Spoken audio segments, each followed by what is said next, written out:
Back to Vishi blogs Kannada. ಎಲ್ಲರೂ ಹೇಗಿದ್ದೀರಾ? ಇವತ್ತು ಬೆಳಗ್ಗೆಯಿಂದ ಬ್ಲಾಗ್ನ ಶುರು ಮಾಡ್ತಾ ಇದ್ದೀನಿ. ಅಮ್ಮ ಎಲ್ಲ ಇವತ್ತು ಊರಿಗೆ ಹೋಗಿದ್ದಾರೆ. ಸುಮಾರು ಒಂದು 3ರಿಂದ 4 ದಿನ ಆಯಿತು. ಹಾಗೆ ನಾನು ವಿಡಿಯೋಸ್ನೂ ಕೂಡ ಯಾವುದೂ ಮಾಡ್ಕೊಂಡಿರಲಿಲ್ಲ. ನಾನು ವಿಡಿಯೋಸ್ ಮಾಡೋದನ್ನ ನಿಲ್ಲಿಸಿ ಕೂಡ ಒಂದು 10ರಿಂದ 12 ದಿನ ಆಗೋಗ್ಬಿಟ್ಟಿದೆ. ಇಷ್ಟು ದಿನ ಏನಂದರೆ ಹಳೆಯ ವಿಡಿಯೋಸ್ ಇತ್ತು ನೋಡಿ, ಅದನ್ನು ಅಪ್ಲೋಡ್ ಮಾಡ್ತಾಯಿದ್ದೆ ಅಷ್ಟೇ. ಕೆಲವೊಂದಕ್ಕೆ ವಾಯ್ಸ್ ಓವರ್ ಎಲ್ಲ ಕೊಟ್ಟಾಗಿತ್ತು, ಅವನ್ನ ಅಪ್ಲೋಡ್ ಮಾಡಿಕೊಂಡೆ. ಹಾಗೆ ಇನ್ನು ಕೆಲವೊಂದು ವಾಯ್ಸ್ ಓವರ್ ಆಗಿರಲಿಲ್ಲ, ಎಡಿಟಿಂಗ್ ಆಗಿರಲಿಲ್ಲ, ಅದನ್ನು ಮಾಡ್ಕೊಂಡು ಅಪ್ಲೋಡ್ ಮಾಡ್ತಾಯಿದ್ದೆ. ನಿಜ ಹೇಳ್ಬೇಕಂದ್ರೆ ನನಗೆ ವಿಡಿಯೋ ಮಾಡೋಕ್ಕೆ ಮನಸ್ಸಿರಲಿಲ್ಲ. ಹಾಗಾಗಿ ಈ ಮಧ್ಯದಲ್ಲಿ ವಿಡಿಯೋ ಮಾಡಲಿಕ್ಕೆ ಹೋಗಲಿಲ್ಲ. ಬರೀ ಅದನ್ನೆಲ್ಲ ಮುಗಿಸ್ಕೊಳ್ಳೋಣ ಅಂಥೇಳಿ ಮಾಡ್ಕೊಳ್ತಾ ಇದ್ದೆ. ಇನ್ನು ಇವತ್ತು ಹಂಗೆ ಇವತ್ತಿನ ರೊಟೀನ್ನ ಶೇರ್ ಮಾಡೋಣ ಅಂತ ಅನ್ನಿಸ್ತು. ಹಾಗಾಗಿ ಬೆಳಗ್ಗೆಯಿಂದನೇ ವ್ಲಾಗ್ನ ಶುರು ಮಾಡ್ಕೊಂಡಿದ್ದೀನಿ. ಇವತ್ತಿನ ಪೂರ್ತಿ ದಿನ ಯಾವ ಥರ ಇತ್ತು ಅನ್ನೋದನ್ನ ಈ ವಿಡಿಯೋದಲ್ಲಿ ಶೇರ್ ಮಾಡ್ತೀನಿ. ಪೂರ್ತಿಯಾಗಿ ಬ್ಲಾಗ್ನ ನೋಡಿ ಆಯಿತಾ.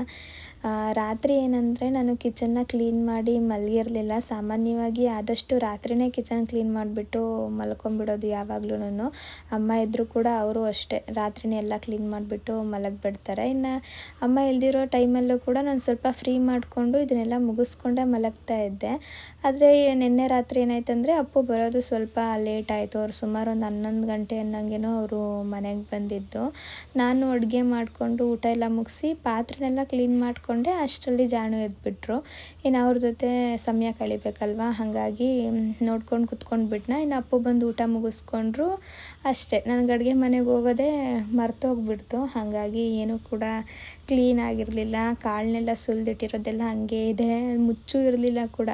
ನಾನು ಸಾಮಾನ್ಯವಾಗಿ ಆ ಥರ ಎಲ್ಲ ಮುಚ್ಚದೇ ಇರಲ್ಲ. ಯಾಕಂದರೆ ನಾವು ಅಡುಗೆ ಮನೆನ ಎಷ್ಟೇ ಕ್ಲೀನ್ ಮಾಡಿ ಇಟ್ಟಿದ್ರೂ ಕೂಡ ಕೆಲವೊಮ್ಮೆ ಜಿರಳೆ ಕಾಣಿಸೋದು, ಹಾಗೆ ಅಲ್ಲಿ ಕಾಣಿಸೋದು, ಇದೆಲ್ಲ ಆಗ್ತಾನೆ ಇರುತ್ತೆ. ಒಂದಲ್ಲ ಒಂದು ಕಂಡೇ ಕಾಣುತ್ತೆ. ಅದನ್ನ ನೋಡಿ ನಾವೆಲ್ಲನೂ ಕೂಡ ಹಂಗೆ ಇಡ್ಲಿಕ್ಕೆ ಮನಸ್ಸು ಬರಲ್ಲ. ಹಾಗಾಗಿ ಎಲ್ಲನೂ ಮುಚ್ಚೇ ಇಡ್ತೀನಿ ತಿನ್ನೋ ಪದಾರ್ಥನ. ನಿನ್ನೆ ಸಮಯ ಸಿಗಲಿಲ್ವಲ್ಲ, ಅದಕ್ಕೇನೆ ಎಲ್ಲ ಹಂಗಂಗೆ ಇಟ್ಬಿಟ್ಟಿರೋ ಅಂಥದ್ದು. ಇನ್ನು ಹೊರ್ಗಡೆ ಹೋಗಿ ಸ್ವಲ್ಪ ಕಸ ಎಲ್ಲ ಗುಡಿಸಿ ರಂಗೋಲಿನೆಲ್ಲ ಹಾಕಿ ಬಂದೆ. ಹೊಸ್ಲಿಗೆ ಪೂಜೆ ಮಾಡಿ ನಿನ್ನೆ ಒಂದು ವಾರದ ಮೇಲೆ ಆಗೋಗ್ಬಿಟ್ಟಿದೆ ನಮ್ಮ ಮನೇಲಿ. ನನಗೆ ಖಾಲಿ ಹೊಸ್ಲು ನೋಡಿ ನೋಡಿ ಒಂಥರ ಬೇಜಾರಾಗ್ಬಿಟ್ಟಿತ್ತು. ಅದಕ್ಕೆ ಇವತ್ತು ನೀಟಾಗಿ ಹೊರಗಡೆ ಕ್ಲೀನ್ ಮಾಡಿ ರಂಗೋಲಿ ಎಲ್ಲ ಹಾಕಿ ಬಂದೆ. ಇನ್ನು ತಿಂಡಿ ಮಾಡಲಿಕ್ಕಿಂತ ಮೊದಲು ಕಿಚನ್ನ ಸ್ವಲ್ಪ ಕ್ಲೀನ್ ಮಾಡಿಬಿಟ್ಟು ಆಮೇಲೆ ತಿಂಡಿ ಮಾಡ್ಕೊಳ್ಳೋಣ ಅಂದ್ಕೊಂಡೆ. ಯಾಕಂದರೆ ಟೈಮ್ ಇನ್ನು 8:15 ಅಷ್ಟೇ ಆಗಿದ್ದು, ಇನ್ನು ಸ್ವಲ್ಪ ಸಮಯ ಇತ್ತಲ್ವ. ಹಾಗಾಗಿ ಸ್ವಲ್ಪ ಮೊದಲು ಕ್ಲೀನ್ ಮಾಡಿಬಿಟ್ಟು ಆಮೇಲೆ ತಿಂಡಿ ಮಾಡಿದ್ರೆ ಆಗುತ್ತೆ, ಏನಾಗಲ್ಲ ಅಂಥೇಳಿ ಮಾಡ್ಕೊಳ್ತಾ ನಿಂತಿದ್ದೆ. ಅಷ್ಟರಲ್ಲಿ ಜಾನು ಕೂಡ ಎದ್ದರು. ಒಂದು ಅರ್ಧ ಕ್ಲೀನ್ ಮಾಡಿದ್ದೆ ಅಷ್ಟೇ. ಇನ್ನು ಜಾನು ಎದ್ದ ಮೇಲೆ ಸ್ವಲ್ಪ ಹೊತ್ತು ಆಟ ಆಡಿಸ್ಬೇಕು. ಎದ್ದಿದ ತಕ್ಷಣ ಸುಮ್ಮನೆ ಒಂದು ಕಡೆ ಉಳ್ಳಾಕ್ಬಿಟ್ರೆ ಒಂಥರ ಮಗುಗೂ ಬೇಜಾರಾಗ್ತಿರುತ್ತೆ, ನಮಗೂ ಬೇಜಾರಾಗ್ತಿರುತ್ತೆ. ಹಿಂಗೆ ಒಂದು ಸ್ವಲ್ಪ ಹೊತ್ತು ಚೆನ್ನಾಗಿ ಆಟ ಆಡಿಸ್ಬಿಟ್ರೆ ಅವರು ಕೂಡ ಸ್ವಲ್ಪ ಆ್ಯಕ್ಟಿವ್ ಆಗಿ ಅವ್ರ ಪಾಡ್ಗೆ ಅವ್ರು ಆಟ ಆಡ್ತಾ ಇರ್ತಾರೆ. ಒಂದು ಅರ್ಧ ಗಂಟೆನಾದರೂ ಸರಿ ಜೊತೆಲಿ ಕುತ್ಕೊಂಡು ಆಡಿಸ್ಬೇಕು. ಆಮೇಲೆ ಅವ್ರ ಪಾಡ್ಗೆ ಅವ್ರು ಆಡ್ಲಿಕ್ಕೆ ಶುರು ಮಾಡ್ಕೊಂಬಿಡ್ತಾರೆ.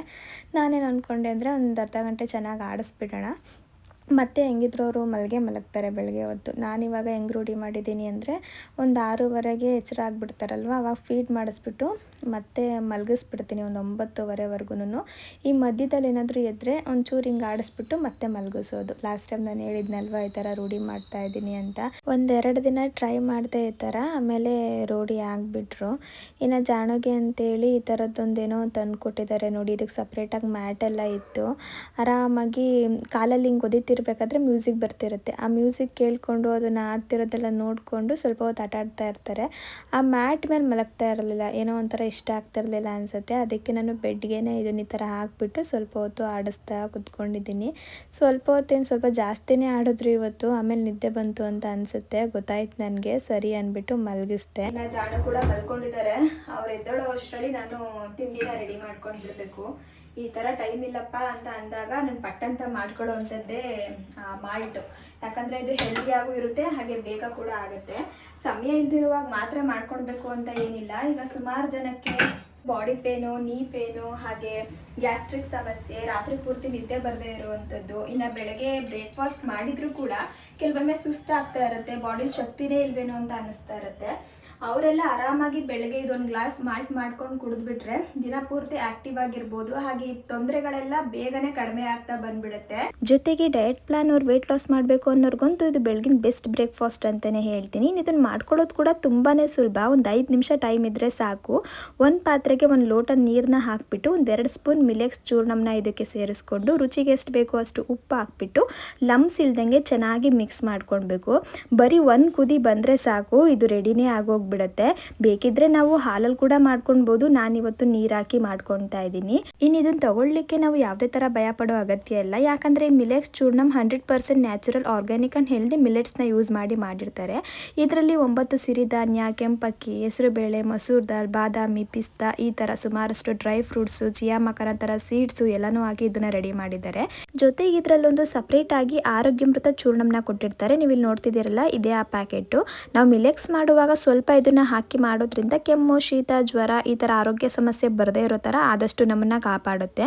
ಇನ್ನು ನಾವೀ ಮಿಲೆಕ್ಸ್ನ ಕುಡಿಯೋದ್ರಿಂದ ಏನು ಬೆನಿಫಿಟ್ ಅಂತ ಅಂದರೆ, ಇವಾಗ ನೋಡಿ ನಾರ್ಮಲ್ಲಾಗಿ ನಾವು ಬ್ರೇಕ್ಫಾಸ್ಟ್ನ ಮಾಡ್ತಾ ಇರ್ತೀವಿ, ಅದರಲ್ಲಿ ನಮಗೆ ಬರೀ ಫೈಬರ್ ಸಿಗುತ್ತೆ ಅಷ್ಟೇ. ಇದನ್ನು ನಾವು ತಗೊಳ್ಳೋದ್ರಿಂದ ನಮ್ಮ ದೇಹಕ್ಕೆ ಬೇಕಾದಂತಹ ಪ್ರೋಟೀನ್, ವಿಟಮಿನ್, ಹೈ ಫೈಬರ್ ನಮಗೆ ಸಿಕ್ಕೋಗ್ಬಿಡುತ್ತೆ.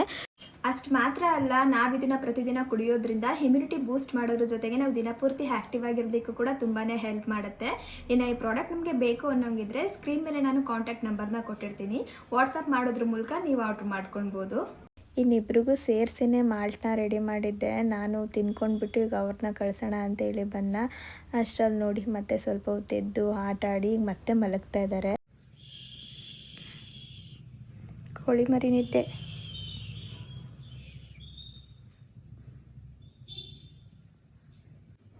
ಗಾಡಿ ಮೇಲೆ ಮಲಗಿದ್ದೀನಿ ಅಂತ ಖುಷಿ ಅದಕ್ಕೆ. ಅಲ್ವೇನವ? ಈ ಕೆಳಗಡೆ ಮಲಗಿಸ್ಲಿ ಪಟ್ಟಂತ ಎದ್ಬಿಡ್ತಾರೆ ಅಂತ ನಿಂಗೆ ಗಾಬರಿ ಆಗ್ಬಿಡೋದು. ಕಂದ ಕುವಲಿ ಕಟ್ಟಬೇಕಿತ್ತಪ್ಪು. ಏನು ಬೆಚ್ಚಗೆ ತಗೊಂಡು ಲೈಟೆಲ್ಲ ಹಾಕಿದ್ದೀನ, ಬೆಚ್ಚಗೆ ಸ್ವೆಟ್ರ್ ಹಾಕಿದ್ದೀನಿ, ರಗ್ಗೈತೆ. ಜಾಣು ಹೋಗ ಮಧ್ಯಾಹ್ನ ಕೆಲಸ ಮಾಡ್ತಾ ಇದೆಯಾ ತಾನೆ ಬೆಳಗಿಂದ. ಇಷ್ಟೊತ್ತು ಎಲ್ಲ ಗಲೀಜು ಮಾಡಿ ಆಟ ಆಡಿ ಮಲ್ಗೋನು. ಈಗ ನನ್ನ ಹತ್ರ ಇದ್ದಾಗ ಇವರೆಲ್ಲ ಬಂದು ಕಿತಾಪತಿ ಮಾಡ್ತಾರೆ, ನಾನು ಏನಾದರೂ ಹಿಂಗೆ ಕಷ್ಟಪಟ್ಟು ಮಲಗಿಸ್ತಿದ್ದಾಗ. ಬೆಳಗಿನ ಜಾವ ಚೆನ್ನಾಗಿ ನಿದ್ದೆ ಮಾಡ್ಬೇಕು ಮಕ್ಕಳು, ಅವಾಗ ಉದ್ದ ಬೆಳಿತಾರೆ. ಓಹೋ, ಅದಕ್ಕಿನ ನೀನು ಇಷ್ಟುದ್ದ ಇರೋದಪ್ಪು. ನನಗೆ ಹಂಗೆ ಹೇಳೋರು, ನೋಡಿ ಉದ್ದ ಅದೇ ನಾನು. ನನ್ನ ಮಗ ಉದ್ದ ಆಗಲ್ಲ. ಅವರು ಮೋಟು ಅರ್ಪಿತ್ ಅವ್ರು ಹೇಳೋದು, ನಾನು ಮೋಟು ಅಂತೆ, ಇವರು ಚೋಟು ಅಂತೆ. ನೀನು ಚೋಟು, ಒಂದು ಮೋಟು. ಇಲ್ಲ, ಅವ್ರು ಉಲ್ಟಾ ಹೇಳ್ತಾರೆ. ನಾನು ಮೋಟುಗಿದ್ದೀನಂತೆ, ಇವನು ಚೋಟು, ನೀನು ಮೋಟು. ಚೋಟು ಇಲ್ಲ ಇಲ್ಲ ಇಲ್ಲ, ಶಾರಿ ಶಾರಿ. ಅಯ್ಯೋ ಹೋಗಮ್ಮ ನೀನು, ಹೋಗಮ್ಮ ನೀನು. ನಾನು ಹೋಗಲ್ಲ, ನನಗೆ ಎಬ್ಸೆ ಹೋಗೋದು ಇವಾಗ. ಮತ್ತೆ ಇವ್ರು ಮಲಗಿಸ್ಬೇಕು. ಎದ್ದೇಳ್ಬೇಡ ಮಗನೆ, ಎತ್ಕೊಂಡು ಓಡಾಡಬೇಕು. ರಾತ್ರಿ ಎಲ್ಲ ಓಡಾಡ್ಸೋಕ್ಕಾಗೈತಿ. ಇನ್ನಿವತ್ತು ಜಾಣು 9:30ಗೇನೆ ಎದ್ದಿದ್ದು. ನಾನು ಸ್ವಲ್ಪ ಮಧ್ಯದಲ್ಲಿ ಒಂಚೂರು ಜಾಸ್ತಿ ಹೊತ್ತು ಆಡಿಸಿದ್ನಲ್ಲ, ಅದಕ್ಕೂ ಏನೋ ಗೊತ್ತಿಲ್ಲ. ಸರಿ ಅಂದ್ಬಿಟ್ಟು ಎತ್ಕೊಂಡು ಬಂದು ಇನ್ನು ಪೂರ್ತಿಯಾಗಿ ನೀಟಾಗಿ ಎಬ್ಬಿಸ್ಬಿಡೋಣ ಆಂಟಿ ಬರೋ ಅಷ್ಟರಲ್ಲಿ ಅಂತ ಹೇಳಿ ಶ್ಲೋಕನ ಹಾಕಿದ್ದೀನಿ. ಪ್ರತಿದಿನ ಏನಾದರೂ ಒಂದು ಕೃಷ್ಣಂದು ಹಾಡಿರ್ಬೋದು, ಶ್ಲೋಕ ಇರ್ಬೋದು, ಏನೋ ಒಂದು ಹಾಕಿರ್ತೀನಿ. ಒಟ್ನಲ್ಲಿ ಕೇಳ್ಕೊಂಡು ಆರಾಮಾಗಿರ್ತಾರೆ. ಅಳೋದು ಆ ಥರ ಎಲ್ಲ ಏನೂ ಮಾಡ್ಲಿಕ್ಕೆ ಹೋಗಲ್ಲ. ಇನ್ನು ಆಂಟಿ ಬಂದರು. ಆಂಟಿ ಒಂದು 10 ಗಂಟೆ 10:30 ನಂಗೆ ಬಂದರು ಅಂತ ಅನ್ಕೋತೀನಿ. ಅವ್ರು ಬಂದು ಅವರೇ ಸ್ನಾನ ಮಾಡಿಸ್ಕೊಟ್ರು ಇವತ್ತು. ಅವ್ರು ಮಾಡಿಸೋ ಅಷ್ಟರಲ್ಲಿ ನಾನು ಆ ತೊಟ್ಲನ್ನೆಲ್ಲ ರೆಡಿ ಮಾಡಿಬಿಟ್ಟೆ. ಇನ್ನು ನೋಡಿ ನಮ್ಮನೆ ಬೆಡ್ನು ಕೂಡ ನೀಟಾಗಿ ಏನು ಕ್ಲೀನ್ ಮಾಡಿಟ್ಟಿಲ್ಲ, ಎಲ್ಲ ಹಂಗಂಗೆ ಇದೆ. ಮಗು ನೋಡ್ಕೊಂಡು ಇದೆಲ್ಲ ಕೆಲಸ ಮಾಡ್ಕೊಳ್ಬೇಕು ಅಂದಾಗ ಒಂಚೂರು ಹಂಗೆ ಆಗ್ಬಿಡುತ್ತೆ. ನಾವು ಆನ್ ಟೈಮ್ಗೆಲ್ಲನೂ ಮಾಡ್ಲಿಕ್ಕಂತೂ ಆಗೋದಿಲ್ಲ. ಟೈಮ್ ಒಂದು ಸ್ವಲ್ಪ ಆ ಕಡೆ ಈ ಕಡೆ ಹೋಗುತ್ತೆ.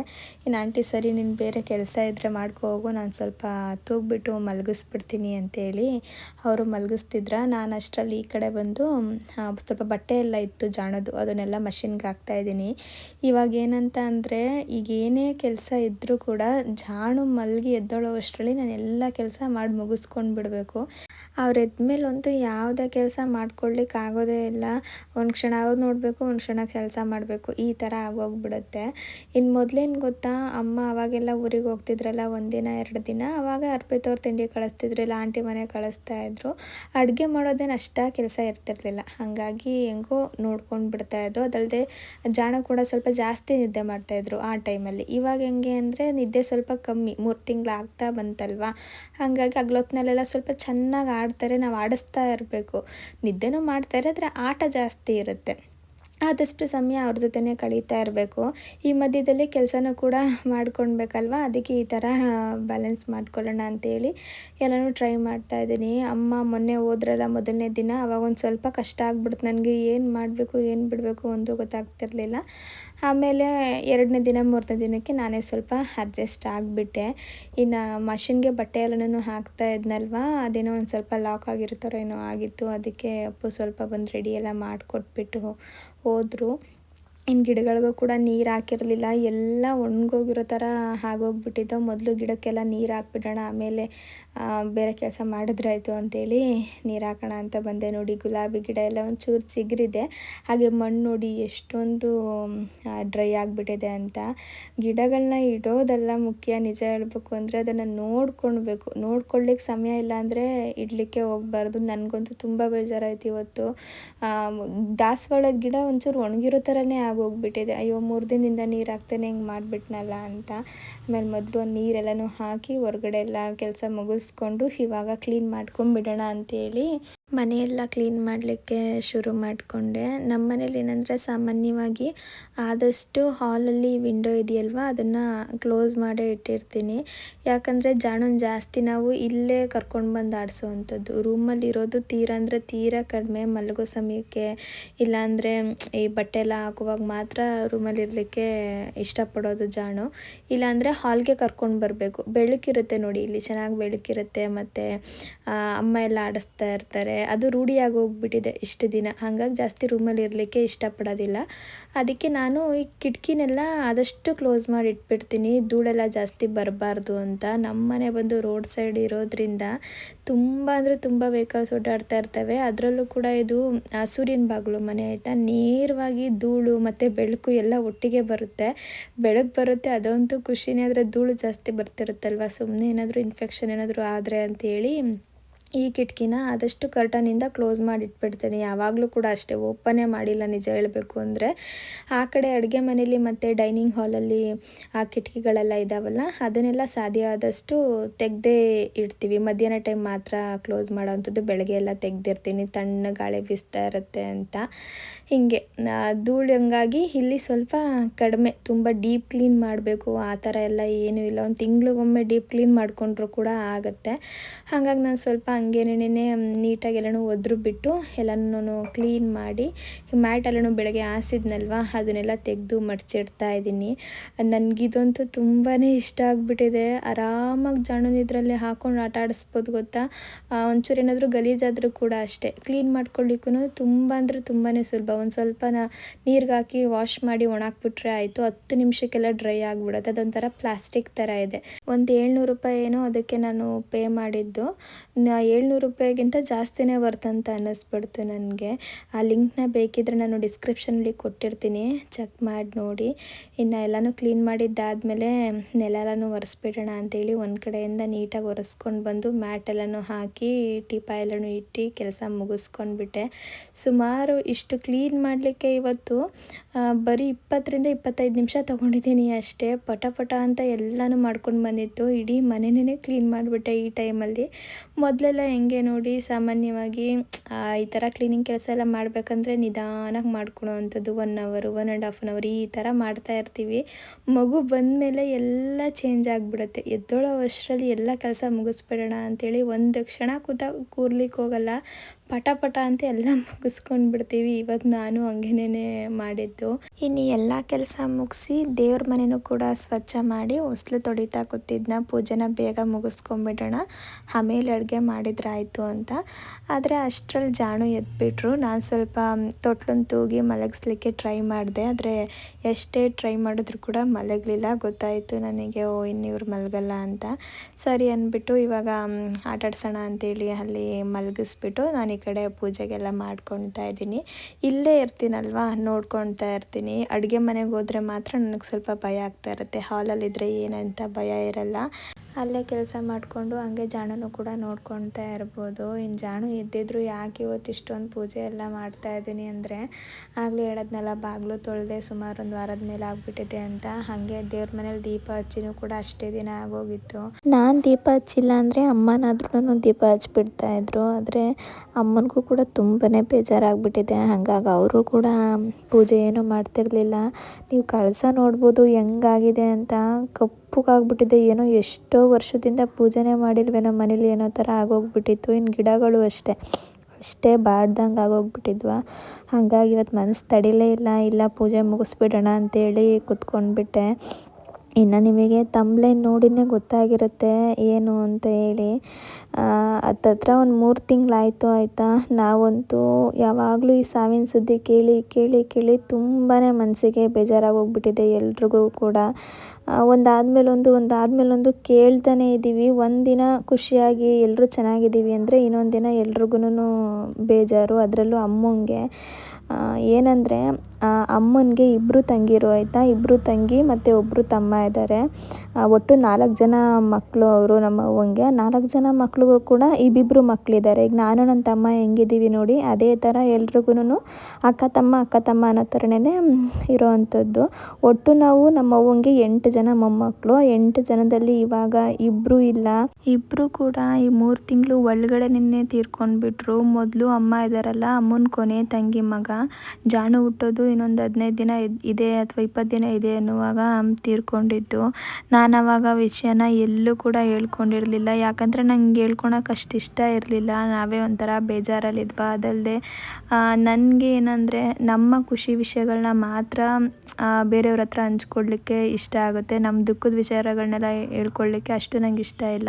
ಯಾಕಂದರೆ ಈಗ ನಾವು ಖುಷಿಯಾಗಿರೋ ವಿಷಯನ ಹೇಳ್ಕೊಂಡ್ರೆ ನಿಮಗೂ ಖುಷಿ ಆಗುತ್ತೆ. ನಮ್ಮ ಕಷ್ಟ ದುಃಖನ ಹೇಳ್ಕೊಂಡ್ರೆ ನಿಮಗೂ ಕೂಡ ಬೇಜಾರಾಗುತ್ತಲ್ವ. ಹಂಗಾಗಿ ನಾನು ಎಲ್ಲೂ ಹೇಳ್ಕೊಂಡೇ ಇರಲಿಲ್ಲ. ಜಾಣು ಹುಟ್ಟಿದ ಮೇಲೆ ನಾವು ಸ್ವಲ್ಪ ಅದನ್ನೆಲ್ಲ ಮರಿತಾ ಇದ್ವಿ. ಈಗ ಮರಿತಾ ಇದ್ದೀವಿ ಅನ್ನೋ ಅಷ್ಟರಲ್ಲಿ ಮತ್ತೆ ಇನ್ನೊಂದು ಸಾವು. ನಮ್ಮ ಅಮ್ಮ ಇದ್ದಾರಲ್ಲ, ಅವರ 2ನೇ ತಂಗಿ ಮಗನೂ ಕೂಡ ಇತ್ತೀಚೆಗೆ ತೀರೋದ್ರು. ಅಂದರೆ 10 ದಿನ ಆಯಿತು ತೀರ್ಕೊಂಡು. ನಿನ್ನೆ ಕಾರ್ಯ ಇತ್ತು ಅಂತೇಳಿ ಅಮ್ಮ ಊರಿಗೆ ಹೋಯ್ತು. ಇವತ್ತಿಗೆ 10 ದಿನ ಆಗಿದ್ದು ಕರೆಕ್ಟಾಗಿ. ಏನೋ ಒಂಥರ ಇದನ್ನು ಕೇಳಿನೇ ಬೇಜಾರಾಗೋಗ್ಬಿಟ್ಟಿದೆ. 3 ತಿಂಗಳಲ್ಲೇ 2 ತೀರ್ಕೊಂಡ್ಬಿಟ್ರು ಒಂದು ಫ್ಯಾಮಿಲಿಲಿ ಅಂದರೆ ಎಷ್ಟು ನೋವಾಗುತ್ತೆ ಹೇಳಿ. ಅದಲ್ಲದೆ ಇಬ್ರಿಗೂ ಎಷ್ಟು ಏಜ್ ಗೊತ್ತಾ, ಬರೀ 21 ವರ್ಷ. ಇವಾಗ ತಾನೇ ಜೀವನ ಶುರುವಾಗುವಂಥದ್ದು. ಅಷ್ಟರಲ್ಲೇ ಜೀವನ ಮುಗ್ದೋಯ್ತಲ್ಲ ಅಂತ ಹೇಳ್ಬಿಟ್ಟು ಬೇಜಾರಷ್ಟೇ. ಅದರಲ್ಲೂ ಇವಾಗ ಅಮ್ಮ ಹೋಗಿದಾರಲ್ಲ, ಅಮ್ಮನ 2ನೇ ತಂಗಿ ಮಗ ಅಂತ ಹೇಳಿದೆ ಅಲ್ವಾ, ಅವರಿಗೆ ಅಪ್ಪ ಅಮ್ಮ ಇಬ್ಬರು ಕೂಡ ಇಲ್ಲ. ನಮ್ಮ ಚಿಕ್ಕಪ್ಪ ತೀರ್ಕೊಂಡೆ ಸುಮಾರು ಒಂದು 8 ಮತ್ತು 9 ವರ್ಷ ಆಯಿತು. ಅಕ್ಕ ತಮ್ಮ ಇಬ್ಬರೇ ಎಲ್ಲನೂ ಕೂಡ ನೋಡಿಕೊಂಡು ಓದ್ಕೊಂಡು ಇದ್ದರು. ಅದರಲ್ಲೂ ನಮ್ಮ ಚಂದು, ನಮ್ಮ ಚಿಕ್ಕಿ ಹೆಂಗೆ ಹೊಲ್ಗೆಲ್ಸ ಎಲ್ಲ ಮಾಡ್ಕೊಳ್ತಾ ಇದ್ರು, ಅದೇ ಥರ ಹೊಲ್ಗೆಲ್ಸ ಮಾಡಿಕೊಂಡು ಓದ್ಕೊಂಡು ಈಗ ತಾನೇ ಕೆಲಸಕ್ಕೂ ಕೂಡ ಸೇರಿಕೊಂಡು ಒಂದು 6 ತಿಂಗಳು ಆಗಿತ್ತು ಅಷ್ಟೇ. ಎಜುಕೇಷನ್ ಮುಗಿಸಿ ಕೆಲಸಕ್ಕೆ ಹೋಗಿ ಈ ಮಧ್ಯದಲ್ಲಿ ಒಂದು ಹೊಸ ಗಾಡಿನೂ ಕೂಡ ತೊಗೊಂಡಿದ್ದ. ನಾನು ಕೆಲಸಕ್ಕೆ ಹೋಗ್ತಿದ್ದೀನಲ್ಲ, ಆ ದುಡ್ಡಲ್ಲಿ ತೊಗೊಂಡೆ ಅಂತೇಳಿ ನಮಗೂ ಹೇಳ್ತಾ ಇದ್ದ. ಇನ್ನು ಮೊನ್ನೆ ಅಮ್ಮ ಊರಿಗೆ ಹೋದಾಗಲೂ ಕೂಡ ಊರಿಗೆ ಬಂದಿದ್ರಂತೆ. ಇಬ್ಬರೂ ಬಂದು ಮಾತಾಡಿಕೊಂಡು ಗಾಡಿ ತೋರಿಸ್ಬಿಟ್ಟು ಎಲ್ಲ ಹೋದ್ರಂತೆ. ಒಂಥರ ಖುಷಿ ಆಗುತ್ತೆ ಅಲ್ವಾ. ಈಗ ಅಪ್ಪ ಅಮ್ಮ ಇಲ್ಲದ ಮಕ್ಕಳು ಒಂಚೂರು ಮುಂದೆ ಬಂದ್ವಪ್ಪ ಅಂಥೇಳಿ ಎಲ್ರಿಗೂ ಖುಷಿ ಇತ್ತು. ಆದರೆ ಅದೇ ಗಾಡೀಲಿ ಇವಾಗ ಪ್ರಾಣ ಹೋಗೋ ಥರ ಆಗೋಯಿತು. ಅವತ್ತು ಕೆಲಸ ಮುಗಿಸ್ಕೊಂಡು ಮನೆಗೆ ಬಂದು ಸ್ವಲ್ಪ ಹೊತ್ತು ಕೂತಿದ್ದು. ಫ್ರೆಂಡು ಇವರು ಫಿಲ್ಮ್ ನೋಡೋಣ ಅಂತೇಳಿ ಹೊರಗಡೆ ಹೋಗಿದ್ದಾರೆ. ಊಟ ಮುಗಿಸ್ಕೊಂಡು ಹೋಗಿದ್ದಾರೆ ಫಿಲ್ಮ್ ನೋಡೋಣ ಅಂತ. ಆವತ್ತಿನ ದಿನ ಏನು ಟೈಮ್ ಚೆನ್ನಾಗಿರಲಿಲ್ವೋ ಏನೋ ಗೊತ್ತಿಲ್ಲ. ರೋಡಲ್ಲಿ ಹೋಗ್ಬೇಕಾದ್ರೆ ಆಕ್ಸಿಡೆಂಟ್ ಆಗಿರೋದು. ಅವ್ರು ಬ್ಯಾಡ್ ಲಕ್ ಅನಿಸುತ್ತೆ. ಆ ರೋಡಲ್ಲಿ ಯಾರಂದರೆ ಯಾರೂ ಇಲ್ಲ. ಅದಲ್ಲದೆ ಹಿಂದೆಯಿಂದನೂ ಗಾಡಿ ಬಂದಿಲ್ಲ, ಮುಂದೆಯಿಂದನೂ ಗಾಡಿ ಬಂದಿಲ್ಲ. ಈ ಡಿವೈಡ್ರ್ ಅಂತ ಏನೋ ಅಂತಾರಲ್ಲ, ಅದಕ್ಕೆ ಹೋಗಿ ಗುದ್ಬಿಟ್ಟು ಕೆಳಗಡೆ ಬಿದ್ದ ತಕ್ಷಣ ತೀರ್ಕೊಂಡಿರೋದು. ಒಂದು ಅದೃಷ್ಟ ಅಂದರೆ ನಮ್ಮ ಚಂದು ಫ್ರೆಂಡ್ಗೆ ಏನೂ ಆಗಿಲ್ಲ ಪಾಪ, ಒಂದು ಸ್ವಲ್ಪ ಬಚಾವಾಗಿದ್ದಾರೆ. ನಮ್ಮ ಚಂದು ಕೆಟ್ಟ ಟೈಮ್ ಅಂತ ಅನಿಸುತ್ತೆ, ಅವನು ಸ್ಪಾಟಲ್ಲೇ ಡೆತ್ ಆಗಿರೋದು. ನಮಗಂತೂ ಆ ವಿಚಾರ ಕೇಳಿ ಎಷ್ಟು ಬೇಜಾರಾಗೋಯಿತು ಅಂದರೆ, ಯಾಕೆ ಹಿಂಗಾಗ್ತಾಯಿದೆ, ನಮ್ಮ ಫ್ಯಾಮಿಲಿಲೇ ಯಾಕೆ ಹಿಂಗಾಗ್ತಾಯಿದೆ ಅಂತ ಸಿಕ್ಕಾಪಟ್ಟೆ ನೋವಾಗ್ಬಿಡ್ತು. ಅಮ್ಮಂಗಂತೂ ಕೇಳೋದೇ ಬೇಡ, ಅಯ್ಯೋ ಎಲ್ರೂ ಹೋದ್ರಲ್ಲ ಅನ್ನೋ ಥರ ಒಂಥರ ಬೇಜಾರು. ಈ ಗಾಡಿ ಹೆಂಗೆ ಓಡಿಸ್ತಾ ಇದ್ರು ಅಥವಾ ಏನಾಯಿತು ಅಲ್ಲಿ, ಏನು ಹೇಳೋಕ್ಕೆ ಕೇಳೋಕ್ಕೆ ಏನಂದರೆ ಏನೂ ಇಲ್ಲ. ಅಲ್ಲಿ CC ಕ್ಯಾಮ್ರಾನೂ ಇಲ್ಲ ಅಥವಾ ನೋಡಿದವರು ಇಲ್ಲ. ಹೆಂಗೋ ಒಟ್ಟಿನಲ್ಲಿ ಹಿಂಗಾಗೋಗ್ಬಿಟ್ಟಿದೆ. ನಾನು ಯಾಕೆ ಇವತ್ತು ಈ ವಿಷಯನ ನಿಮ್ಮ ಹತ್ರ ಹೇಳ್ಕೊತಾ ಇದ್ದೀನಿ ಅಂತ ಅಂದರೆ, ಆದಷ್ಟು ಗಾಡಿ ಓಡಿಸುವಾಗ ನಿಧಾನಕ್ಕೆ ಓಡಿಸಿ. ಇವಾಗ ಗೊತ್ತಿಲ್ಲ ನಮಗೆ ಆ ಸ್ಪಾಟಲ್ಲಿ ಏನಾಯಿತು ಅಂತ. ಅಂದರೆ ಅಲ್ಲಿ CC ಕ್ಯಾಮ್ರಾ ಇರಲಿಲ್ಲ, ಜೊತೆಗೆ ಆ ಆಕ್ಸಿಡೆಂಟ್ನ ನೋಡಿದವ್ರು ಕೂಡ ಯಾರೂ ಇಲ್ಲ. ಹಾಗಾಗಿ ನಮ್ಗೆ ಅಲ್ಲಿ ಏನಾಯಿತು ಅಂತ ಗೊತ್ತಿಲ್ಲ. ಒಟ್ಟಿನಲ್ಲಿ ನಮ್ಮ ಕಿವಿಗೆ ಬಿದ್ದಿದ್ದು ಅಂದರೆ ಸಾವಿನ ಸುದ್ದಿ ಮಾತ್ರ. ಈ ಥರ ಸುಮಾರು ಜನಕ್ಕೆ ಆಗೋಗ್ಬಿಟ್ಟಿರುತ್ತೆ ಆಯಿತಾ. ಯಾರು ತಪ್ಪು ಯಾರು ಸರಿ ಒಂದೂ ಗೊತ್ತಿರಲ್ಲ. ಹಾಗಾಗಿ ನಮ್ಮ ಪ್ರಾಣದ ಮೇಲೆ ನಾವು ಸ್ವಲ್ಪ ಭಯ ಇಟ್ಕೊಂಡಿರಬೇಕು. ಆದಷ್ಟು ಗಾಡಿನ ನಿಧಾನಕ್ಕೆ ಓಡಿಸ್ಬೇಕು. ನನ್ನ ಅಪ್ಪಗೂ ಕೂಡ ಇದನ್ನೇ ಹೇಳ್ತಾ ಇರ್ತೀನಿ, ಯಾವಾಗಲೂ ಅಷ್ಟೇ ಅಪ್ಪು, ಎಂಥ ಅರ್ಜೆಂಟ್ ಕೆಲಸ ಇದ್ದರೂ ಕೂಡ ಫಾಸ್ಟಾಗಿ ಮಾತ್ರ ಗಾಡಿ ಓಡಿಸ್ಬೇಡ್ರಿ, ಆದಷ್ಟು ನಿಧಾನಕ್ಕೆ ಓಡಿಸ್ರಿ ಅಂತ. ನನ್ನ ತಮ್ಮಂಗಾಗಲಿ ಅಥವಾ ನನಗೆ ಪರಿಚಯ ಇರೋರು ಯಾರೇ ಆಗಲಿ ಎಲ್ರಿಗೂ ಕೂಡ ನಾನು ಹಿಂಗೆ ಹೇಳುವಂಥದ್ದು. ಇದರಿಂದನಾದರೂ ಕೆಲವೊಬ್ಬರಿಗೆ ಸ್ವಲ್ಪ ಅರಿವಾಗಲಿ ಅನ್ನೋದೊಂದೇ ಒಂದು ಕಾರಣಕ್ಕೆ ಹೇಳ್ಕೊಂಡೆ ಅಷ್ಟೇ. ಇನ್ನು ಪೂಜೆನೆಲ್ಲ ಮುಗಿಸ್ಕೊಂಡು ಜಾಣನ ಮಲಗಿಸ್ಬಿಟ್ಟು ಇವಾಗ ಮಧ್ಯಾಹ್ನದ ಅಡುಗೆಗೆ ರೆಡಿ ಮಾಡ್ಕೊಳ್ತಾ ಇದ್ದೀನಿ. ಇವತ್ತು ಸ್ವಲ್ಪ ಏನು ಅಡುಗೆ ಮಾಡಬೇಕು ಅಂತಲೂ ಕೂಡ ತಲೆ ಓಡ್ತಿರ್ಲಿಲ್ಲ, ಹಾಗೆ ಟೈಮು ಕೂಡ ಇರಲಿಲ್ಲ. ಹಾಗಾಗಿ ಸಿಂಪಲಾಗಿ ಒಂದು ಪಾಟ್ ರೆಸಿಪಿ ಮಾಡೋಣ ಅಂತೇಳಿ ಮೊಸರು ದಾಲ್ನ ಹಾಕ್ಕೊಂಡು ಪಲಾವ್ ಥರ ಮಾಡ್ತಾಯಿದ್ದೀನಿ. ಮೊದಲು ಇದನ್ನು ಮಾಡ್ಕೊಳ್ಳಿಕ್ಕೆ ಒಂದು ಕಡಾಯಿಗೆ ಪಲಾವ್ ಸ್ಪೈಸಸ್ನೆಲ್ಲ ಹಾಕ್ಕೊಂಡು ಒಂಚೂರು ಅದನ್ನು ಚೆನ್ನಾಗಿ ಫ್ರೈ ಮಾಡಿಬಿಟ್ಟು 1-2 ಇಲಕ್ಲು ಬೆಳ್ಳುಳ್ಳಿನ ಸಣ್ಣದಾಗಿ ಕಟ್ ಮಾಡಿ ಸೇರಿಸ್ಕೊಂಡಿದ್ದೀನಿ. ಅದ್ರ ಜೊತೆಗೆ ಒಂದು ಹಸಿರು ಮೆಣಸಿನ್ಕಾಯಿನೂ ಕೂಡ ಕಟ್ ಮಾಡಿ ಹಾಕ್ಕೊಂಡಿದ್ದೀನಿ. ಹಾಗೆ ಕರಿಬೇವಿನ ಸೊಪ್ಪು ಇಷ್ಟನ್ನು ಹಾಕಿ ಹುರಿದ್ಬಿಟ್ಟು ಈರುಳ್ಳಿನ 1-2 ಉದ್ದುದ ಕಟ್ ಮಾಡಿ ಸೇರಿಸ್ಕೊಂಡು, ಆ ಈರುಳ್ಳಿ ಸ್ವಲ್ಪ ಟ್ರಾನ್ಸ್ಪರೆಂಟ್ ಆಗೋವರೆಗೂ ಹುರ್ಕೊಂಡ್ಬಿಟ್ಟು ತರಕಾರಿನ ಸೇರಿಸ್ಕೊಳ್ತಾ ಇದ್ದೀನಿ. ಮನೇಲಿ ಎಲ್ಲ ತರಕಾರಿನೂ ಕೂಡ ಖಾಲಿಯಾಗಿ ಹೋಗ್ಬಿಟ್ಟಿತ್ತು, ಕ್ಯಾರೆಟ್ ಮಾತ್ರ ಇತ್ತು. ಹಾಗಾಗಿ ಕ್ಯಾರೆಟ್ನ ಹಾಕ್ಕೊಂಡೆ. ಅದಾದಮೇಲೆ ಶುಂಠಿ ಬೆಳ್ಳುಳ್ಳಿ ಪೇಸ್ಟ್ ಹಾಕ್ಕೊಂಡ್ಬಿಟ್ಟು ಹಸಿ ವಾಸನೆ ಹೋಗೋವರೆಗೂ ಹುರ್ಕೊಂಡು 1-3 ಟೊಮೊಟೊನ ಹಾಕಿ ಚೆನ್ನಾಗಿ ಬಾಡಿಸ್ಕೊಳ್ತಾ ಇದ್ದೀನಿ. ಟೊಮೊಟೊ ಸ್ವಲ್ಪ ಸಾಫ್ಟ್ ಆಗಬೇಕು, ಅದಕ್ಕೆ ಒಂಚೂರು ಅರಿಶಿನ ಮತ್ತು ಉಪ್ಪು ಹಾಕ್ಬಿಟ್ಟು ಒಂದು 5 ನಿಮಿಷ ಬೇಯಿಸ್ಕೊಂಡೆ ಎಣ್ಣೆಲೆಣ್ಣೆ. ಟೊಮೊಟೊ ಪೂರ್ತಿಯಾಗಿ ಸಾಫ್ಟ್ ಆದಮೇಲೆ 1 ಸ್ಪೂನ್ ಆಗುವಷ್ಟು ಧನಿಯಾ ಪೌಡರು, 1 ಸ್ಪೂನ್ ಅಚ್ಕಾರದ ಪುಡಿ, ಹಾಗೆ ಒಂದು ಅರ್ಧ ಸ್ಪೂನ್ ಜೀರಿಗೆ ಪುಡಿನ ಹಾಕಿ ಚೆನ್ನಾಗಿ ಮಿಕ್ಸ್ ಮಾಡ್ಕೊಂಡ್ಬಿಟ್ಟು ಇದಕ್ಕೆ ನೀರನ್ನ ಸೇರಿಸ್ಕೊಳ್ತಾ ಇದ್ದೀನಿ. 1 ಕಪ್ ಮೊಸರು ದಾಲು ಹಾಗೆ 1 ಕಪ್ ಬಾಸುಮತಿ ಅಕ್ಕಿನ ತೊಗೊಂಡಿದ್ದು ನಾನು. ಹಾಗಾಗಿ ಒಂದು 3 ಕಪ್ ಆಗುವಷ್ಟು ನೀರು ಬೇಕಾಗುತ್ತೆ. ಮೊದಲು ನಾನು ಮೊಸರು ದಾಲ್ನ ಹಾಕಿ ಚೆನ್ನಾಗಿ ಹುರಿದ್ಬಿಟ್ಟು ಆಮೇಲೆ 3 ಕಪ್ ನೀರನ್ನ ಹಾಕ್ಕೊಂಡಿದ್ದೀನಿ. ಬಾಸುಮತಿ ಅಕ್ಕಿ ಬದಲು ಮಾಮೂಲಿ ಅಕ್ಕಿ ಏನಾದ್ರು ತೊಗೊಂಡ್ರೆ ನೀರನ್ನ ಸ್ವಲ್ಪ ಜಾಸ್ತಿ ಹಾಕೋಬೇಕು, ಅಂದರೆ 4 ಕಪ್ ಹಾಕೋಬೇಕು.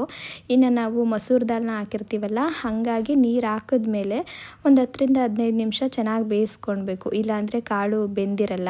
ಚೆನ್ನಾಗಿ ಒಂಚೂರು ಬೇಯಿಸ್ಕೊಂಡ್ಬಿಟ್ಟು ಆಮೇಲೆ ಅಕ್ಕಿನ ಹಾಕಿ, ಇವಾಗ ಉಪ್ಪು ಬೇಕು ಅನ್ನೋಂಗಿದ್ರೆ ನೋಡಿಕೊಂಡು ಸ್ವಲ್ಪ ಉಪ್ಪನ್ನು ಕೂಡ ಸೇರಿಸ್ಕೊಳ್ಬೋದು. ನನಗೆ ಸರಿ ಇದೆ ಅಂತ ಅನ್ನಿಸ್ತು, ಹಂಗಾಗಿ ಉಪ್ಪೇನು ಹಾಕ್ಕೊಳ್ಳಿಲ್ಲ.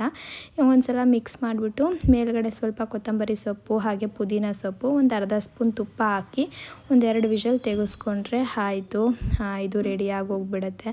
ಇದರಲ್ಲಿ ನೋಡಿ ತರಕಾರಿ ಇದೆ, ಕಾಳಿದೆ ಮತ್ತು ರೈಸ್ ಇದೆ, ಎಲ್ಲನೂ ಕೂಡ ಮಿಕ್ಸ್ ಆಗಿದೆ. ಈಗ ಟೈಮ್ ಇಲ್ಲ, ಏನು ಮಾಡಬೇಕು ಅಂತ ಗೊತ್ತಾಗ್ತಿಲ್ಲ ಅನ್ನೋ ಸಮಯದಲ್ಲಿ ಈ ಥರ ಆರಾಮಾಗಿ ಮಾಡ್ಕೊಂಬಿಡ್ಬೋದು. ಹೆಲ್ದಿಯಾಗೂ ಇರುತ್ತೆ, ಹಾಗೆ ಹೊಟ್ಟೆನೂ ಕೂಡ ತುಂಬುತ್ತೆ.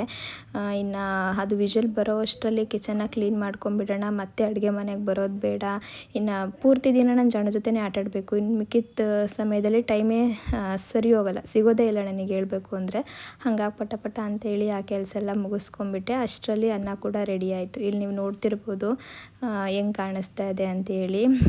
ಕಾಳು ಮತ್ತು ಅನ್ನ ಎರಡೂ ಕೂಡ ಈಕ್ವಲ್ ಆಗಿರೋದ್ರಿಂದ ಎರಡೂ ಒಂಥರ ನೋಡಲಿಕ್ಕೂ ಚೆನ್ನಾಗಿದೆ, ತಿನ್ನಲಿಕ್ಕೂ ಕೂಡ ಅಷ್ಟೇ ಟೇಸ್ಟಿಯಾಗಿರುತ್ತೆ. ಇನ್ನಿವತ್ತು ಸ್ವಲ್ಪ ಸೌತೆಕಾಯಿನ ಕಟ್ ಮಾಡಿ ಇಟ್ಕೊಂಡಿದ್ದೀನಿ. ನಾನು ಮೊದಲು ಊಟ ಮುಗಿಸ್ಕೊಂಡ್ಬಿಟ್ಟೆ. ಅದಾದಮೇಲೆ ಅಪ್ಪು ಬಂದರು, ಅವರು ಜಾಣನ ಆಡಿಸ್ತಾ ಇದ್ದಾರೆ. ಏನು ಕತ್ಗಡೆ ಐತಾಯ್ತಾ ಕೈ ತಗ್ಬಿಟ್ಟು ನಗ್ರಿ.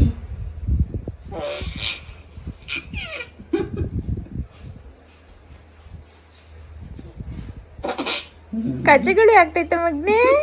ಯಾರು ಕಚ್ಚಗುಳಿ ಕೊಡ್ತಿರೋದು? ಆರು ಜಾಣು ಇಷ್ಟು ಬೇಗ ಗೊತ್ತಾಗುತ್ತಾ ಅಪ್ಪು? ಏನಮ್ಮ ಕಚಗುಳಿ ಫೀಲ್ ಎಲ್ಲ ಆಗುತ್ತಾ? 3 ತಿಂಗಳು ಆಯ್ತಾ ಬಂತಲ್ಲ, ಹಾಂ. ಒಂದೊಂದೇ ಆರ್ಗನ್ ಸೆನ್ಸ್ ಆಗುತ್ತೆ. ಅಲ್ಲ ಮನೆ ಮನೆ ಸ್ಮೈಲ್ ಮಾಡಿ, ಸ್ಮೈಲ್. ಅಯ್ಯಯ್ಯ ಅಯ್ಯಯ್ಯ. ಊರಾಗ್ಲ ಬಾಯಿ ಅಂತ ಊರಾಗ್ಲ ಬಾಯಿ ತೆಗೆದು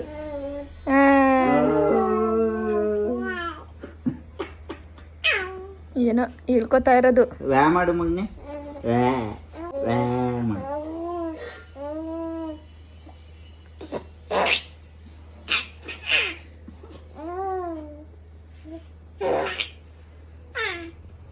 ಅಯ್ಯೋ ಕಚ್ಚುಗಳು ಆಯ್ತಾ? ಖುಷಿ ಆಯ್ತು. ಕಚ್ಚುಗಳು ಆಯ್ತಾ? ಅದಕ್ಕೆ ಏನು ಆವಾಜ್ ಆಗ್ತೀಯ ನನಗೆ?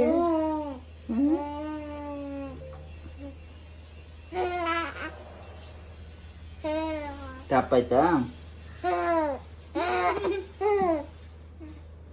ಕೈ ಹಾಕೊಂಬಾರ್ದು ಮಗನೆ, ಕೈ ಕೊಟ್ಟಾಕ್ಬಿಡ್ತೀನಿ. ಹಾಕತ್ತೀಯ? ಬ್ಯಾಗ್ ಹಾಕತ್ತೆ ಕೈ. ಹಲ್ಲಿಲ್ಲ ಕಣೋ, ಗಿಂಜಬೇಡ. ಹಲ್ಲಿಲ್ಲ ನಿಂಗೆ, ಗಿಂಜಬೇಡ ನೀನು ಜಾಸ್ತಿ. ಹಾಕ ಗಿಂಜದ.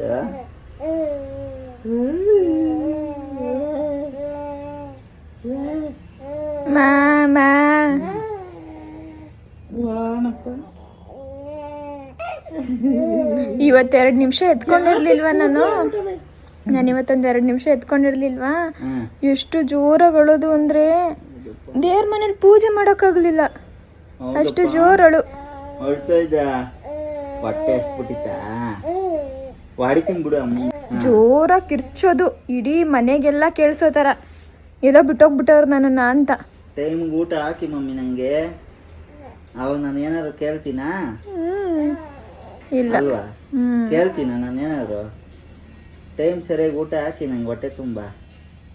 ನಾನು ಮಾತಾಡ್ಸೋದೇ ಇಲ್ಲ ನಿಮ್ಮನ್ನ. ಇದ್ರಲ್ಲೇ ಇಟ್ಟಿದ್ದೆ ಆಯ್ತಾ, ಇದ್ರಲ್ಲೇನೆ ಸ್ವಲ್ಪ ಹೊತ್ತು ಬಿಟ್ಟಿದ್ದು. ಆರಾಮಾಗಿ ಆಟ ಆಡ್ತಾ ಇದ್ರು, ನಾನು ಪೂಜೆ ಮಾಡೋವರೆಗೂ ಆಡ್ತಿದ್ರು. ಇನ್ನು ಯಾರು ಎತ್ಕೊಂಡ್ಲಿಲ್ವ ಮಗನೇ? ಎತ್ಕೊಂಡ್ಲಿಲ್ವ ಯಾರು? ಎತ್ಕೊಂಡಿಲ್ವ ಅಂತಲ್ಲಮ್ಮ. ಮಮ್ಮಿ ಒಂದೇ ಅಲ್ವಾ, ಅದಕ್ಕೆ ಎತ್ಕೊಂಡಿಲ್ಲ. ಕೆಳಗೆ ಹಾಕ್ಬಿಟ್ಟಿದ್ರ ಅಮ್ಮ? ನಾನು ಎತ್ಕೊಂತೀನಿ ಬಿಡು. ಈಗ ವ್ಯಾ ಮಾಡ, ಅದಕ್ಕೆ ವ್ಯಾ. ಇನ್ನು ಜಾಣ ನೋಡಿ ಅವ್ರ ಅಪ್ಪನ ಜೊತೆ ಏನು ಚೆನ್ನಾಗಿ ಮಾತಾಡೋಕ್ಕೆ ಟ್ರೈ ಮಾಡ್ತಾರೆ ಅಂತ. ದೊಡ್ಡವ್ರೊಂದು ಮಾತು ಹೇಳ್ತಾರೆ ಗೊತ್ತಾ, ನಮ್ಗೆ ಎಂಥ ಕಷ್ಟ ಇರಲಿ, ಎಂಥ ದುಃಖ ಇರಲಿ, ಮನೇಲಿ ಮಕ್ಳಿದ್ದು ಬಿಟ್ಟರೆ ಅವ್ರ ಮುಖ ನೋಡಿದ ತಕ್ಷಣ ಎಲ್ಲ ಮರ್ತೋಗ್ಬಿಡುತ್ತೆ ಅಂತ. ಅದೆಷ್ಟು ಸತ್ಯ ಅಲ್ವಾ? ನಮಗೆ ಪ್ರತಿಯೊಂದು ಮಾತುಗಳು ಕೂಡ ಒಂದೊಂದು ಸಿಚುವೇಶನಲ್ಲೂ ಕೂಡ ನೆನಪಾಗ್ತಾ ಇರುತ್ತೆ. ಅಯ್ಯೋ ಅವ್ರು ಹೇಳಿದ್ದು ನಿಜ ಅಲ್ವಾ, ನೋಡು ನಮ್ಮ ಜೀವನದಲ್ಲೂ ಕೂಡ ಇದೇ ಥರ ಆಗ್ತಾಯಿದೆ, ಇದೆಲ್ಲ ಎಷ್ಟು ಸತ್ಯ ಅಲ್ವಾ ಅಂತ ಹೇಳಿ ಅನ್ನಿಸ್ತಾ ಇರುತ್ತೆ. ಆವಾಗ ನಿಮ್ಮ ಜೊತೆನೂ ಕೂಡ ಹೇಳ್ಕೊಳ್ತೀನಿ ಅಷ್ಟೇ. ಇನ್ನು ಅಪ್ಪು ಊಟ ಎಲ್ಲ ಮುಗಿಸ್ಕೊಂಡು ಆಡಿಸ್ತಾ ಇದ್ರು. ಅವ್ರು ಸ್ವಲ್ಪ ಲೇಟಾಗೇ ಬಂದರು ಇವತ್ತು. ಇನ್ನು ಊಟ ಎಲ್ಲ ಮುಗಿಸ್ಕೊಂಡಿದ್ದಾದಮೇಲೆ ಆಡಿಸ್ತಾ ಕೂತ್ಕೊಂಡಿದ್ರಲ್ಲ, ನಾನು ಅಷ್ಟರಲ್ಲಿ ಈ ಕಡೆ ಬಟ್ಟೆನೆಲ್ಲ ಒಣಗಕ್ಕೆ ಹಾಕ್ಬಿಡೋಣ ಅಂತೇಳಿ ಹಾಕ್ತಾಯಿದ್ದೀನಿ. ಅಮ್ಮ ಇದ್ದಿದ್ರೆ ಅಮ್ಮ ಟೆರೆಸ್ ಮೇಲೆ ತಗೊಂಡು ಹೋಗ್ಬಿಡ್ತಾರೆ, ಯಾಕಂದರೆ ಬಿಸಿಲು ಚೆನ್ನಾಗಿರುತ್ತಲ್ಲ, ಬೇಗ ಒಣಕೊಂಬಿಡುತ್ತೆ ಅಂತ. ಇನ್ನು ನಾನಲ್ಲ, ಹಾಗಾಗಿ ಬೇಡ ಅಂತ ಹೇಳ್ಬಿಟ್ಟು ಇಲ್ಲೇ ಹೊರಗಡೆ ನೆನ್ನೆ ಹಾಕಿದೆ. ವಾಷಿಂಗ್ ಮಿಷಿನ್ಗೆ ಹಾಕಿದ್ನಲ್ವ, ಒಂದು 3/4 ಭಾಗ ಡ್ರೈ ಆಗಿರುತ್ತೆ, ಇನ್ನೊಂದು 1/4 ಭಾಗ ಒಣಕೊಳ್ಬೇಕು ಅಷ್ಟೇ. ಇನ್ನು ಮನೇಲಿ ರೇಷನ್ ಎಲ್ಲ ಖಾಲಿ ಆಗಿತ್ತು ಅಂತ ಹೇಳಿದ್ನಲ್ಲ, ಆಮೇಲೆ ಅಪ್ಪು ಹೋಗಿ ತೊಗೊಂಡು ಬಂದರು. ನಾನು ಜಾಣ ನೋಡ್ಕೊತಿದ್ದೆ. ಅವ್ರು ಹೋಗಿ ಏನೇನು ಬೇಕು ಎಲ್ಲನೂ ಕೂಡ ತಂದರು. ಜಾಸ್ತಿ ಏನು ತೊಗೊಂಡು ಬಂದಿರಲಿಲ್ಲ ಅವರು, ಯಾಕಂದರೆ ಡಿಮಾರ್ಟ್ಗೆ ಹೋದಾಗ ತರ್ತೀನಿ, ಸದ್ಯಕ್ಕೆ ಅರ್ಜೆಂಟ್ ಏನಿದೆ ನೋಡು ಅದನ್ನು ಮಾತ್ರ ತರ್ತೀನಿ ಅಂತ ಹೇಳಿದರು. ಮನೇಲಿ ಟಿಶ್ಯೂ ಎಲ್ಲ ಖಾಲಿಯಾಗಿತ್ತು, ಟಿಶ್ಯೂ ಮತ್ತು ಬೆಲ್ಲ ಇದನ್ನೆಲ್ಲ ತಂದಿದ್ದಾರೆ. ಹಾಗೆ ಅವರಿಗೆ ಸ್ನ್ಯಾಕ್ಸ್ ಅಂತ ಕಡಲೆ ಬರ್ಫಿ ಇದೆಲ್ಲ ಬರುತ್ತೆ ನೋಡಿ, ಅದನ್ನು ತೊಗೊಂಡು ಬಂದಿದ್ದರು. ಈ ಸಲ ಹೇಳಿದ್ದೀನಿ ನಾನೇ ಮಾಡ್ತೀನಿ, ಹೊರಗಡೆಯಿಂದ ಬೇಡ ಅಂತ, ನೋಡಬೇಕು ಮಾಡಿಕೊಡ್ಬೇಕು ಅವ್ರಿಗೆ. ಇನ್ನು ಸ್ವಲ್ಪ ರವೆ, ಕಡಲೆ ಬೀಜ, ಹಾಗೆ ಅಕ್ಕಿ ಬೇಕಿತ್ತು, ಅಕ್ಕಿನೂ ತೊಗೊಂಡು ಬಂದಿದ್ದರು. ಹಾಗೆ ಒಂಚೂರು ಫ್ರೂಟ್ಸ್ ಎಲ್ಲ ಖಾಲಿ ಆಗಿಬಿಟ್ಟಿತ್ತು, ಏನಂದರೆ ಏನೂ ಇರಲಿಲ್ಲ ಮನೇಲಿ. ಫ್ರೂಟ್ಸು ಕೂಡ ತೊಗೊಂಡು ಬರಪ್ಪು ಅಂತ ಹೇಳಿದ್ದೆ. ಇಲ್ಲಿ ಏನಂದರೆ ಇಲ್ಲಿ ಹತ್ರದಲ್ಲೇ ಒಂದು ಸೂಪರ್ ಮಾರ್ಕೆಟ್ ಇದೆ, ಅಲ್ಲಿ ಫ್ರೂಟ್ಸ್ ತುಂಬಾ ಫ್ರೆಶ್ ಆಗಿರುತ್ತೆ, ಒಂಚೂರು ರೇಟು ಕೂಡ ಜಾಸ್ತಿ ಇರುತ್ತೆ, ಆದರೆ ಅಷ್ಟೇ ಚೆನ್ನಾಗಿರುತ್ತೆ. ಅದಕ್ಕೆ ಹಣ್ಗಳನ್ನ ಮಾತ್ರ ಅವ್ರು ಅಲ್ಲೇ ಹೋಗಿ ತೊಗೊಂಡು ಬರ್ತಾರೆ. ಏನಾಗಲ್ಲ, ಸ್ವಲ್ಪ ಜಾಸ್ತಿ ದುಡ್ಡಿದ್ರು ಕೂಡ ಚೆನ್ನಾಗಿರುತ್ತಲ್ವ ಅಂತ ಹೇಳಿ. ಇವತ್ತು ಮನೇಲಿ ಏನೇನು ಹಣ್ಣಿಲ್ಲ ನೋಡಿ ಎಲ್ಲನೂ ತಂದಿದ್ರು. ದಾಳಿಂಬೆ ಹಣ್ಣು, ಹಾಗೆ ಪೈನಾಪಲ್ಲು, ಆರೆಂಜು, ಅದರಲ್ಲಿ ಚಿಕ್ಕದು ದೊಡ್ಡದು ಎಲ್ಲ ಬರುತ್ತೆ, ಅಂದರೆ ಬೇಬಿ ಆರೆಂಜ್ ಬರುತ್ತಲ್ಲ ಅದು. ಇದು ನಮಗೆ ತುಂಬಾ ಇಷ್ಟ ಆಗುತ್ತೆ, ಚೆನ್ನಾಗಿರುತ್ತೆ, ತುಂಬ ಸ್ವೀಟ್ ಇರುತ್ತೆ. ಮಕ್ಕಳೇನಾದರೂ ಹಣ್ಣು ತಿನ್ನಲ್ಲ ಅಂತಿರ್ತಾರೆ ನೋಡಿ, ಅಂದರೆ ಈ ಹುಳಿ ಇರೋ ಹಣ್ಣೆಲ್ಲ ಕೆಲವು ಮಕ್ಕಳು ತಿನ್ನಲ್ಲ, ಅವರಿಗೆ ಈ ಬೇಬಿ ಆರೆಂಜ್ ಕೊಟ್ಟು ನೋಡಿ ತುಂಬ ಇಷ್ಟಪಟ್ಟು ತಿಂತಾರೆ, ಯಾಕಂದರೆ ಅದರಲ್ಲಿ ಹುಳಿನೇ ಇರೋದಿಲ್ಲ, ತುಂಬ ಸ್ವೀಟಾಗಿರುತ್ತೆ. ಇನ್ನು ಸೀಬೆಹಣ್ಣು ತೊಗೊಂಡು ಬಂದಿದ್ದರು. ಇದು ಕೆಂಪು ಸೀಬೆಹಣ್ಣು ಆಯಿತಾ, ತುಂಬ ಅಂದರೆ ತುಂಬ ಚೆನ್ನಾಗಿತ್ತು. ಅದಕ್ಕೆ ಹೇಳ್ತಾ ಇದ್ದೆ, ಇದು ಚೆನ್ನಾಗಿದೆ ಅಪ್ಪು, ಇನ್ನೊಂದು ಸ್ವಲ್ಪ ತಂದಿದ್ರೆ ಆಗಿರೋದು ಅಂತ. ಈ ಥರ ಸೀಬೆಹಣ್ಣು ನಾನು ಇದುವರೆಗೂ ಟೇಸ್ಟೇ ಮಾಡಿರಲಿಲ್ಲ, ಅಷ್ಟು ಚೆನ್ನಾಗಿತ್ತು. ಆದರೆ ಕೆಂಪು ಸೀಬೆಹಣ್ಣೆ ಇದು, ರುಚಿ ಮಾತ್ರ ಆ ಥರ ಇರಲಿಲ್ಲ, ಏನೋ ಒಂಥರ ಡಿಫ್ರೆಂಟಾಗಿ ಚೆನ್ನಾಗಿತ್ತು. ಇನ್ನು ಹಣ್ಣುಗಳನ್ನೆಲ್ಲ ಜೋಡಿಸ್ಕೊಂಡೆ, ಹಾಗೆ ತಂದಿರೋ ಗ್ರಾಸರೀಸ್ನು ಕೂಡ ಎಲ್ಲನೂ ಎತ್ತಿಟ್ಟೆ. ಇಷ್ಟೇ. ಇನ್ನು ಅಪ್ಪುನು ಕೂಡ ಹೊರಟರು, ಅವ್ರ ಕೆಲಸ ಇದೆ ಅಂಥೇಳಿ. ಮತ್ತೆ ನಂಗೆ ವ್ಲಾಗ್ನ ಕಂಟಿನ್ಯೂ ಮಾಡ್ಲಿಕ್ಕೆ ಆಗಲೇ ಇಲ್ಲ, ಇನ್ನು ಜಾಣನ ಆಟಾಡ್ಸೋದೇ ಆಗೋಗ್ಬಿಡುತ್ತಲ್ವ, ಹಾಗಾಗಿ ವೀಡಿಯೋಸ್ನ ಮತ್ತೆ ಮಾಡ್ಕೊಳ್ಳಿಕ್ಕೆ ಹೋಗಲಿಲ್ಲ. ಇನ್ನು ಇವತ್ತಿನ ವ್ಲಾಗ್ನು ಕೂಡ ಇಲ್ಲೇ ಎಂಡ್ ಮಾಡ್ತಾಯಿದ್ದೀನಿ. ಪೂರ್ತಿಯಾಗಿ ವಿಡಿಯೋನ ನೋಡಿರ್ತೀರಾ ಅನ್ಕೋತೀನಿ. ಪೂರ್ತಿಯಾಗಿ ವ್ಲಾಗ್ ನೋಡಿದ್ದು ಇಷ್ಟ ಆಗಿದ್ದರೆ ಪ್ಲೀಸ್ ಒಂದು ಲೈಕ್ ಮಾಡಿ, ಹಾಗೆ ಇನ್ಯಾರಾದರೂ ನನ್ನ ಚಾನಲ್ನ ಸಬ್ಸ್ಕ್ರೈಬ್ ಮಾಡದೆ ನೋಡ್ತಿದ್ರೆ ಸಬ್ಸ್ಕ್ರೈಬ್ ಮಾಡ್ಕೊಂಡು ಕೂಡ ನೋಡಿ ಆಯಿತಾ.